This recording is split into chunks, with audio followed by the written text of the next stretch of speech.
दोस्तों, आज जो कुछ भी हो रहा है उसने अमेरिका और चीन दोनों को हक्का बक्का कर दिया है। खरबों डॉलर की जासूसी तकनीक, हाईटेक शिप और सैटेलाइट लेकर आए थे ये देश, लेकिन भारत ने ऐसा जवाब दिया कि पूरी दुनिया ठहाके मारकर हंस रही है। अब सवाल ये है, कैसे भारत ने मजाक मजाक में इन दोनों महाशक्तियों को बेइज्जत करके खाली हाथ लौटा दिया। और कहानी यहीं खत्म नहीं होती। वो अमेरिकी मंत्री जिसने कुछ वक्त पहले भारत के खिलाफ जहर उगला था, आज उसी के चेहरे पर बेबसी साफ दिख रही है। वही अब भारत से मदद की भीख मांग रहा है और ये सब कैमरे के सामने हो रहा है। उधर तुर्की में हालात और भी ज्यादा गर्म है। भारत को लेकर ऐसा बयान आया है जिसने अर्दोगान की पूरी राजनीति की नींव हिला दी। अब खुद तुर्की की सेना अपने ही राष्ट्रपति को चेतावनी दे रही है। भारत से टकराना मतलब खुद की बर्बादी तय करना। तो आखिर ये सब हुआ कैसे? भारत ने ऐसा क्या कदम उठाया कि दुनिया की 3 बड़ी ताकतें एक साथ हिल गईं? आज की ये रिपोर्ट आपको हर उस कोने तक ले जाएगी जहां से असली कहानी शुरू हुई थी। तो बने रहिए मेरे साथ, क्योंकि जो आगे आने वाला है वो सिर्फ न्यूज नहीं, नई दुनिया की चालें हैं। लेकिन उससे पहले अगर आप वीडियो देख ही रहे हो तो बस 1 सेकंड निकालकर लाइक बटन दबा दो और चैनल को सब्सक्राइब कर लो। आपके लिए 1 सेकंड होगा, लेकिन हमारे लिए बहुत बड़ी मदद है। तो दोस्तों, जरा सोचिए, समंदर के बीचों बीच रात का वक्त है, हवा में बस इंजनों की गूंज है और अंधेरे में 2 परछाइयां तैर रही हैं, एक अमेरिकी और एक चीनी जासूसी जहाज। दोनों का मिशन एक ही, भारत की नई लंबी दूरी वाली मिसाइल के टेस्ट की हर सांस, हर सिग्नल को पकड़ लेना। रडार चालू हैं, उपग्रह झुके हुए हैं, दुनिया की 2 सुपर पावर भारत की ओर टकटकी लगाए बैठी हैं। लेकिन तभी दिल्ली से एक आदेश निकलता है, टेस्ट स्थगित। बस इतना सुनते ही सब कुछ सन्नाटे में बदल गया। अमेरिकी जहाज का कमांडर सिर पकड़ लेता है, चीनी क्रू के चेहरों से रंग उड़ जाता है। हजारों मील का सफर, करोड़ों डॉलर का इंतजाम और नतीजा खाली समंदर और एक अधूरा मिशन। अब सोशल मीडिया पर तूफान है। लोग हंस रहे हैं कि भारत ने मिसाइल नहीं छोड़ी, लेकिन शॉट ऐसा मारा कि दोनों को हिला दिया। कह रहे हैं ये कोई टेस्ट कैंसिल नहीं था, ये तो जासूसों के लिए एक चाल थी। तो आखिर भारत ने ये सब क्यों किया? क्या ये बस एक मिसाइल टेस्ट था या एक ऐसा माइंड गेम जिसमें अमेरिका और चीन दोनों फंस गए? पहला झटका था नोटम का, सरकारी हवा में फैलाया गया छोटा सा संदेश जिसने आसमान में हड़कंप ला दिया। मिसाइल टेस्ट होने वाला है, मंजिल से दूर रहें। पर जैसे जैसे घंटे बीते, वही संदेश अपनी परतें खोलने लगा। रेंज की हदें एक के बाद एक बदलती रहीं। 10,480 किलोमीटर से एकदम संकुचित होकर 2,520 किलोमीटर, फिर अचानक 3,550 किलोमीटर। हर बदलाव के साथ दुनिया का इशारा बढ़ता गया, कुछ तो बड़ा होने वाला है, पर सही प्रतिक्रिया क्या हो समझना मुश्किल है। कई देशों के खेमों में आंखें और कान कांपने लगे। चीन ने वैसे तो चुप्पी साध रखी थी, मगर उसके जासूसी तंत्र ने तुरंत काम शुरू कर दिया। हिंद महासागर में उसकी वही पुरानी परछाई आई, युवक यान का जासूसी जहाज जो हर बार जब भी किसी परीक्षण की आहट मिलती है, बिना बुलाए पानी पर दस्तक दे देता है। वह जहाज समुद्र में तैरता एक निगरानी किला था। रडार सिग्नल, इलेक्ट्रॉनिक फिसलन, रेडियो शोर, सब कुछ गुनगुनाता। पर चीजें इतनी सीधी नहीं थीं। भारत ने जानबूझकर रेंज को ऊपर नीचे करके ऐसा एक मैजिकल हुस्न दिखाया, जैसे कोई जादूगर पर्दा हिलाकर बार बार नए पैटर्न दिखा रहा हो। मकसद साफ था, सामने बैठे जासूसों को भ्रमित करना, उनके संसाधनों को झोंकवाना और असली इरादे को छुपा रखना। जो देश इस रहस्य को खोलने की हड़बड़ी करेंगे, वही खुला शिकार बनेंगे। अब सवाल हवा में तैरने लगा। चीन का जहाज कितना करीब आ सकता है? अमेरिका और यूरोप आधारित निगरानी कितनी तेजी से मूव कर रहे हैं? और सबसे अहम, क्या असल मिशन जारी रहेगा या यह सब एक बहाने की चाल थी ताकि असल खेल पर्दे के पीछे खेला जा सके? अब सोचिए, खेल में सिर्फ चीन ही नहीं था। इस बार एक और खिलाड़ी मैदान में उतर आया और वो था अमेरिका। हिंद महासागर के नीचे से एक गुपचुप हलचल शुरू हुई। ओशियन टाइटन नाम का अमेरिकी जासूसी जहाज। ये कोई आम जहाज नहीं था, बल्कि ऐसा जहाज जो पानी के अंदर की हर सरसराहट सुन लेता है। उसे शक था कि भारत शायद किसी सबमरीन से लॉन्च होने वाली साइलेंट मिसाइल का टेस्ट करने जा रहा है। ऐसी मिसाइल जो बिना आवाज किए अपने निशाने पर जा धमके। अब जरा सीन इमेजिन कीजिए, बंगाल की खाड़ी का शांत समंदर। एक तरफ भारत की तैयारी अपने रहस्यमयी हथियार की, और दूसरी तरफ 2 महाशक्तियां चीन और अमेरिका अपने जासूसी जहाज लेकर भारत की हर हरकत पर नजरें गड़ाए बैठे हैं। दोनों का इरादा साफ था, भारत का रहस्य चुराना, उस टेस्ट की हर डिटेल हथिया लेना। लेकिन भारत ने खेल का सबसे बड़ा पत्ता अंत में फेंका। 14 अक्टूबर एक झटके में नोटिस आया, टेस्ट कैंसिल। न कोई कारण, न कोई सफाई, बस एक ठंडा सा सरकारी वाक्य। ना मौसम खराब, न टेक्निकल दिक्कत, बस चाल खत्म, खेल रद्द। अमेरिका और चीन दोनों समझ ही नहीं पाए। इतना लंबा सफर, इतने संसाधन, और आखिर में हाथ आया सिर्फ सन्नाटा।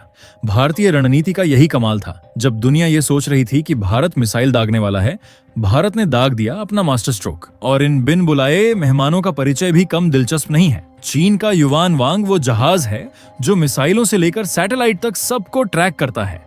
हर बार जब भारत कोई बड़ा परीक्षण करता है, ये बिना बुलाए तमाशा देखने पहुंच जाता है। लेकिन इस बार तमाशा उसने नहीं देखा, बल्कि तमाशा उसके साथ हो गया। अब बात करते हैं उस जहाज की जिसने अमेरिका की ताकत का असली चेहरा दिखाया, ओशियन टाइटन। नाम सुनने में शांत, लेकिन असल में ये एक चलता फिरता अंडर वाटर शैतान है। पानी के नीचे की हर सरसराहट, हर हलचल ये जहाज सोनार की मदद से सुन लेता है। कहते हैं अगर कोई पनडुब्बी जरा सी भी हलचल करे तो ओशियन टाइटन मीलों दूर से उसकी धड़कन तक सुन सकता है। अमेरिका को शक था, भारत शायद कुछ बड़ा करने जा रहा है। कोई सबमरीन से लॉन्च होने वाली बैलिस्टिक मिसाइल, यानी वो हथियार जो सतह पर आने से पहले ही तबाही मचा दे। लेकिन भारत ने जिस चतुराई से चाल चली, उसने दोनों सुपर पावर के हसीन सपनों पर पानी फेर दिया। अब बड़ा सवाल उठता है, आखिर भारत ने आखिरी पल में टेस्ट कैंसिल क्यों किया? इसका जवाब उतना ही रहस्यमयी है जितनी वो मिसाइल खुद। कहा जा रहा है कि भारत शायद अपनी कटिंग एज टेक्नोलॉजी, यानी भविष्य की हाइपरसोनिक मिसाइल का ट्रायल करने वाला था। ऐसी मिसाइल जो आवाज से 5 गुना तेज उड़ती है और जिसे पकड़ पाना लगभग नामुमकिन है। भारत नहीं चाहता था कि इसकी एक झलक भी किसी विदेशी रडार पर जाए, क्योंकि कुछ चीजें दिखाई नहीं जाती, बस सही वक्त आने पर दुनिया को महसूस कराई जाती हैं। लेकिन भारत ने यह खेल सिर्फ टेक्नोलॉजी छिपाने के लिए नहीं खेला। इस चाल में एक गहरा संदेश भी छिपा था, दुनिया को बताने के लिए कि हिंद महासागर में असली बॉस कौन है। भारत ने कह दिया, ये हमारा इलाका है, यहाँ कब, क्या और कैसे होगा ये हम तय करेंगे। जो चाहे अपनी जासूसी के जहाज लेकर आ जाए, हम तब टेस्ट करेंगे जब तुम सबसे कम तैयार होगे। ये सिर्फ एक मिसाइल ट्रायल नहीं, बल्कि एक मनोवैज्ञानिक वॉर था जिसने चीन और अमेरिका दोनों को सोचने पर मजबूर कर दिया। अब हर कोई बस यही सवाल पूछ रहा है, आखिर भारत किस ब्रह्मास्त्र की तैयारी कर रहा है? क्या वो कोई ऐसी हाइपरसोनिक मिसाइल है जो आवाज से 5 गुना तेज उड़ती है, या फिर कोई ऐसा रहस्यमयी हथियार जो समंदर की गहराइयों से निकलकर आसमान में तबाही मचा दे? फिलहाल भारत चुप है, पर इस सन्नाटे में भी एक धमाका छिपा है जो जब गूंजेगा तो पूरी दुनिया सिर्फ एक नाम लेगी, भारत। अब आते हैं उस घटना पर जिसने अमेरिका को पहली बार झुका दिया। वो पल जब जो चेहरे कल तक भारत पर उंगली उठा रहे थे, आज वही कैमरे के सामने झुके हुए हैं। सोचिए, वही मंत्री जो हर इंटरव्यू में भारत की नीतियों पर ताने कसते थे, आज उसी चैनल की स्क्रीन से भारत से मदद की भीख मांग रहे हैं। ये वही व्यक्ति हैं जो राष्ट्रपति ट्रंप की टीम में ताकत और अहंकार का चेहरा माने जाते थे, लेकिन वक्त ने उन्हें वहीं ला खड़ा किया जहां शब्द भी उनके अपने नहीं रहे, बस लहजा नम्र था और स्वर टूटे हुए। तो आखिर क्या हुआ कि यह घमंडी साम्राज्य घुटनों पर आ गया? जवाब छिपा है चीन के एक ऐसे वार में जिसके लिए न किसी बम की जरूरत थी, न किसी मिसाइल की। चीन ने बस एक बटन दबाया और दुनिया की सबसे बड़ी ताकत की रीढ़ हिल गई। वो बटन था रेयर अर्थ एलिमेंट्स का एक्सपोर्ट बैन, यानी वो धातुएं जिनसे अमेरिका के जेट इंजन, मिसाइल सिस्टम, यहां तक कि मोबाइल चिप्स तक बनते हैं, उनकी सप्लाई चीन ने रोक दी। अब हालत यह है कि ट्रंप की पूरी इकोनॉमिक टीम भारत की तरफ मदद की उम्मीद लगाए बैठी है, क्योंकि इन धातुओं के विकल्प अब सिर्फ कुछ देशों के पास हैं और उनमें से एक है भारत। नाम छोटा है, रेयर अर्थ एलिमेंट्स, लेकिन इसका असर इतना बड़ा है कि अगर ये गायब हो जाएं तो दुनिया रुक जाएगी। आपकी कार, आपका मोबाइल, आपकी घड़ी, यहां तक कि आने वाले कल की इलेक्ट्रिक कारें, सब इनकी वजह से सांस लेती हैं। इसके बिना टेक्नोलॉजी बस एक लोहे का डिब्बा है। और इनकी चाबी किसके पास है? दुनिया के 80% रेयर अर्थ मटेरियल चीन के कब्जे में है। चीन ने पहले कदम में पूरी दुनिया को झटका दिया। सप्लाई बंद, एक झटके में फैक्ट्रियां ठप, मार्केट्स में हड़कंप। बड़ी बड़ी कंपनियां समझ नहीं पा रही थीं कि अब प्लान भी क्या है। लेकिन चीन यहीं नहीं रुका, वो असली चाल उसके बाद आई। चीन ने कहा, ठीक है, हम बाकी दुनिया को ये मटेरियल देंगे, वो भी सस्ते में, बस एक कागज पर लिख दो, ये अमेरिका को नहीं बेचोगे। सोचिए, ये सिर्फ एक डील नहीं थी, ये था एक जाल जिसमें चीन ने पूरी दुनिया को एक तरफ और अमेरिका को अकेले दूसरी तरफ खड़ा कर दिया। अब हालत यह है कि अमेरिका को डर है उसके अपने दोस्त ही उसे छोड़ देंगे। वो देश जो कल तक उसके साथ थे अब शायद चीन के साथ हैं, और इसी डर से अमेरिका ने हड़बड़ाहट में अगले हफ्ते अपने सभी सहयोगी देशों की एक आपात बैठक बुला ली है। वो देखना चाहता है कौन उसके साथ खड़ा है और कौन अब चीन की तरफ झुक चुका है। सोचिए, दुनिया की सबसे बड़ी ताकत अमेरिका आज मदद की गुहार लेकर कैमरे के सामने खड़ा है। और किसके सामने? किसी और नहीं, सिर्फ भारत। वित्त मंत्री स्कॉट बेसेंट ने न्यूज चैनल पर कहा, हम उम्मीद करते हैं कि भारत इस मुश्किल समय में हमारा साथ देगा, हमारे कंधे से कंधा मिलाकर खड़ा होगा। अब सवाल उठता है, इतना बड़ा देश, इतनी ताकत, फिर भी भारत से मदद क्यों मांग रहे हैं? 2 कारण हैं। पहला, भारत के पास है रेयर अर्थ मिनरल्स का विशाल भंडार, वो अमेरिकी जरूरतों को पूरा कर सकता है। दूसरा और सबसे बड़ा कारण, दुनिया का नजरिया। दोस्तों, ये लड़ाई अब सिर्फ खनिजों की नहीं, ये लड़ाई है अगले सुपर पावर की। सोचिए, अगर आज भारत ने चीन का साथ दे दिया तो पलड़ा झुक जाएगा उसी वक्त।